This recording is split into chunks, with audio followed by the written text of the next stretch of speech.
السلام عليكم ورحمة الله، أهلا بيكم النهاردة معايا في حلقة جديدة. تعالوا بينا نبدأ بقى نفرز تفريزات الشتاء أو الخضار بتاع الشتاء اللي ما بنستغناش عنه. طبعا زي القلقاس. القلقاس يا جماعة من أنواع الخضار الحلوة قوي، تقدري تعمليها أكتر من صنف.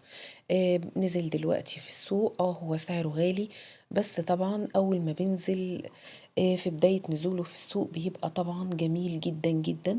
نزلت جبت 6 كيلو من القلقاس. كل منطقة طبعا تختلف عن المنطقة التانية في الأسعار. أنا النهاردة جايبة الكيلو ب20 جنيه.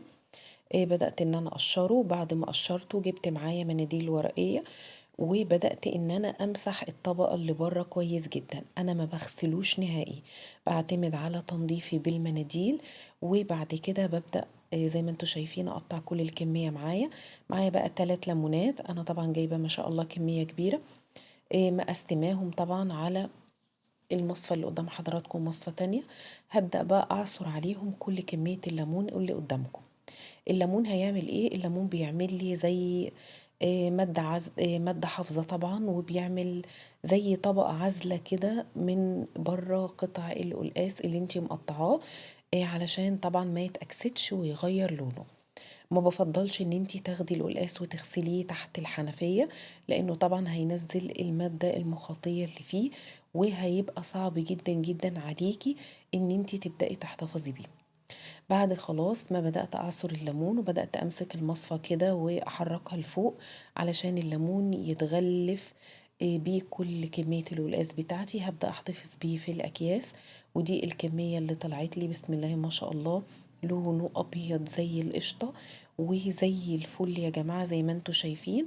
وطبعا هبدأ أحتفظ بيه عندي في الديب فريزر. هعمل طبعا القلقاس طبعا، سواء هعمل بالفراخ أو هعمل باللحمة. سواء هعمله بالسلق الأخضر أو هعمل القلقاس عندي بالطماطم. كل ده إن شاء الله هنعمله مع بعض الفترة الجاية. دي أول تفريزاتي في الخضار، وتعالوا ندخل على النوع التاني إن شاء الله. معايا هنا جبت 2 كرنباية كبيرة ما شاء الله، وطبعا الخضرة بتاعتها دي أول واحدة هبدأ إن أنا أقطعهم بنفس الشكل.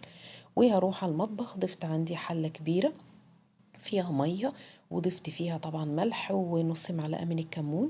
بدأت أسلق الكرنب بتاعي، وهنا بدأت إن أنا أقطعه بالطريقة المعتادة بتاعتنا، إن أنا بشيل طبعا القطعة الطويلة اللي فوق، وأبدأ أتني الورق كده زي ورق الكراسة، وبعد كده أبدأ أقطع التقطيعة اللي انتوا شايفينها.